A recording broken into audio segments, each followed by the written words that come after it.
ദേവാമൃതം. ഇന്ന് 1194 ആണ്ട് ധനുമാസം 23, അതായത് 2019 ജനുവരി 7 തിങ്കളാഴ്ച. നക്ഷത്രം ഉത്രാടം.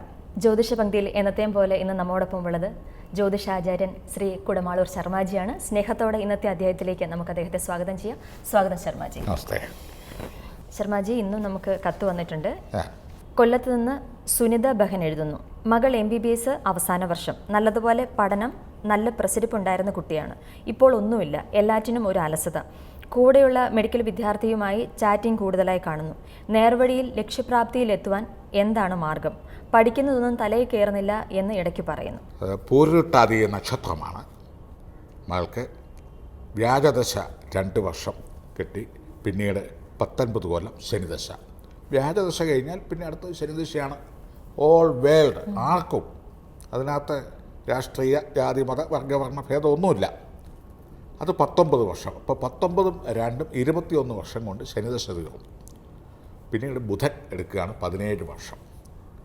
അത്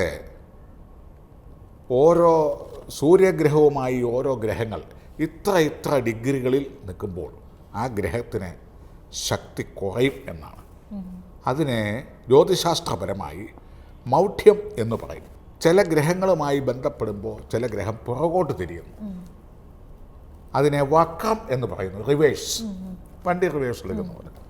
ചിലത് നിശ്ചയിക്കപ്പെട്ട രാശി വിട്ട് അടുത്ത രാശിയെ സ്വീകരിക്കുന്നു, അതായത് ഓവർടേക്ക്. ഇതെല്ലാം ഗ്രഹങ്ങളിലും ഉണ്ട്, മനുഷ്യനിലുണ്ട്, പ്രവർത്തനങ്ങളിലുണ്ട്. ഏതായിരുന്നാലും സുനിത ബഹൻ്റെ മകളുടെ നക്ഷത്രപ്രകാരം ബുധൻ നിൽക്കുന്നത് ജാതക നിലയിൽ മൗഢ്യതയിലാണ്. 13 ഡിഗ്രിയിലാണ് നിൽക്കുന്നത്. 13 ഡിഗ്രി എന്ന് പറഞ്ഞാൽ അതായത് മലയാള മാസത്തിൻ്റെ കണക്കനുസരിച്ചാണ് കൂടുതലും ഡിഗ്രി ഫലം കണക്കാക്കാൻ ഏറ്റവും എളുപ്പം. 13-ാം തീയതി മുതലും സൂര്യഗ്രഹവുമായി 13 ഡിഗ്രി ബലത്തിൽ നിൽക്കുകയും ചെയ്യുമ്പോൾ മൗഢ്യം വരും.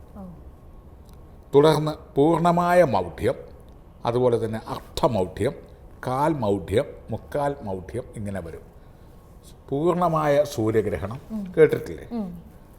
ഭാഗികമായ സൂര്യഗ്രഹണം, ഭാഗികമായ ചന്ദ്രഗ്രഹണം കേരളത്തിൽ ദൃശ്യമല്ല, ആചാര്യമില്ല എന്നൊക്കെ പറയുന്നല്ലോ. അതായത് കേരള സ്റ്റേറ്റിൽ അത് നിന്ന് നോക്കിയാൽ അത് കാണുന്നില്ല, അല്ലെങ്കിൽ ആ ഗ്രഹണത്തിൻ്റെ നേതിൽ കേരളത്തിൽ ബാധിക്കുന്നില്ല എന്നർത്ഥം. ഇതുപോലെ തന്നെ ഈ മൗഢ്യം വരുന്നത് ഇത് ഒരു അർത്ഥമൗഢ്യമാണ് സുനിത ബഹൻ്റെ മകൾക്കുള്ളത്.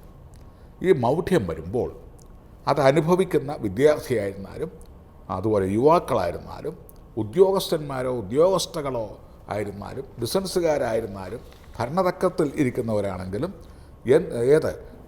A to Z ഏത് മേഖലകളിൽ നിൽക്കുന്നവരാണെങ്കിലും പ്രാഗൽഭ്യത്തിൽ നിൽക്കുന്നവരാണെങ്കിലും പ്രാഗൽഭ്യം കുറഞ്ഞവരാണെങ്കിലും ഇവർക്കൊക്കെ ഈ മൗഢ്യം 13 ഡിഗ്രിയിൽ വന്നാൽ ബാധകമാണ്. അത് കോളേജിൽ പഠിപ്പിക്കുന്ന പ്രൊഫസറാണെങ്കിലും ബാധകമാണ്. ആ പ്രായത്തിൽ പഠിക്കുന്നത് ബൈഹാർട്ടാവില്ല, കോൺസെൻട്രേഷൻ കുറയും.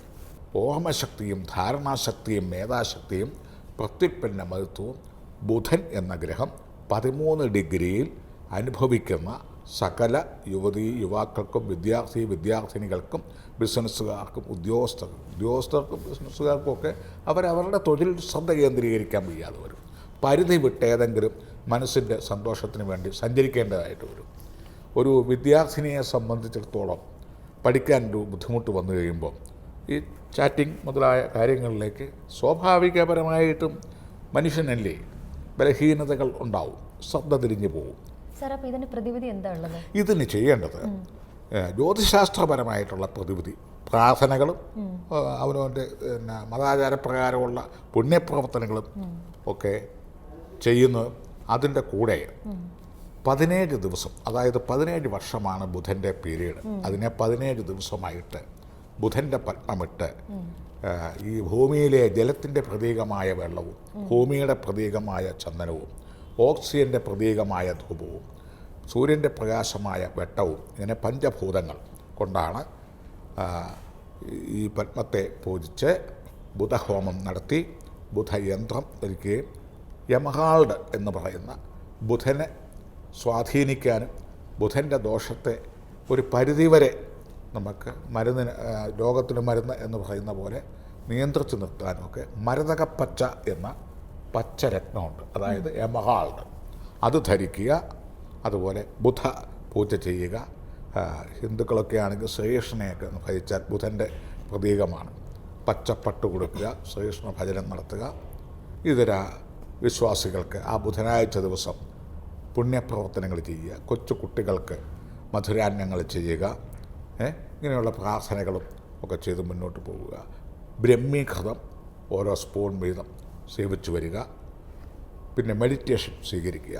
ഇതെല്ലാം ചെയ്ത് കഴിഞ്ഞാൽ ഒരു 75% വരെ ഈ ചാറ്റിങ്ങും അതും ഇതുമൊക്കെ നിന്നിട്ട് MBBS കോൺസെൻട്രേറ്റ് ചെയ്യാനും അതിൽ വിജയിക്കാനും ഒക്കെ ഉള്ള സാധ്യതകളുണ്ട്. ഇതിന് ഉപയോഗിക്കുന്നതായ ബുധൻ്റെ മൂലമന്ത്രം സ്തോത്രം വളരെ എളുപ്പമുണ്ട്. മൂലമന്ത്രങ്ങളൊക്കെ എന്ന് പറഞ്ഞാൽ ഗുരുപദേശത്തോടെയും വളരെ നൈഷ്ഠികപരമായ വ്രതാനുഷ്ഠാനങ്ങളുടെയൊക്കെ ചെയ്തെങ്കിൽ മാത്രമേ അതിനൊക്കെ ഫലമുള്ളൂ. ഇല്ലെങ്കിൽ അതിന് സൈഡ് എഫക്റ്റുകൾ ഉണ്ടാവും. പ്രിയങ്കു കലികാശ്യാമം ജപേണോ പ്രതിമം ബുധം സൗമ്യം സൗമ്യ ഗുണാപേതോ തം ബുധം പ്രണതോസ്മ്യഹം. പ്രിയങ്കു കലികാശ്യാമം രൂപേണോ പ്രതിമം ബുധം സൗമ്യം സൗമ്യ ഗുണാപേതോ തം ബുധം പ്രണതോസ്മ്യഹം. ഇങ്ങനെ 2 രീതികളിലും ബുധനെ പ്രകീർത്തിക്കാം. അതൊരു 108 രൂപ വീതമെങ്കിലും ജപിച്ച് കോൺസെൻട്രേറ്റ് ചെയ്യുക. ബ്രഹ്മീകൃതം കഴിക്കുക. ബുധഹോമമോ മരതകരത്നമോ ധരിക്കുക. കൂടുതലും ബുധനാഴ്ച ദിവസം കൂടുതൽ ഉത്സാഹിക്കുക. ബുധഗ്രഹത്തെ പ്രീതിപ്പിക്കുക. കാരുണ്യപ്രവർത്തനങ്ങളൊക്കെ ചെയ്യുക. കൂടുതലും പഠിക്കാൻ ബുദ്ധിമുട്ടുള്ള വിഷയങ്ങൾ കൂടുതലായി പഠിക്കുക. ഇപ്രകാരം ചെയ്തു വന്നാൽ കണിശമായിട്ടും ഈ ബുധൻ്റെ മൗഢ്യത്തിന് 75% മാറ്റങ്ങൾ ഉണ്ടാക്കാൻ പറ്റും. ഈ ബുധഗ്രഹം മൗഢ്യമുള്ള ഏവർക്കും, ഏത് ഫീൽഡ് നിൽക്കുന്നവർക്കും, ഏത് സമയത്ത് ബുധഗ്രഹം മൗഢ്യമായിരുന്നാലും ഈ ഫലം തന്നെയാണ്. മന്ത്രോച്ചാരണങ്ങൾക്കൊക്കെ കുറച്ച് പ്രതിക്രിയകൾക്ക് കുറച്ചൊരു വ്യത്യാസം ഉണ്ടായേക്കാം എന്ന് മാത്രമേ ഉള്ളൂ. ഇപ്രകാരം ചെയ്താൽ കണിശമായിട്ടും ഈ കടമ്പ കടക്കാവുന്നതാണ്.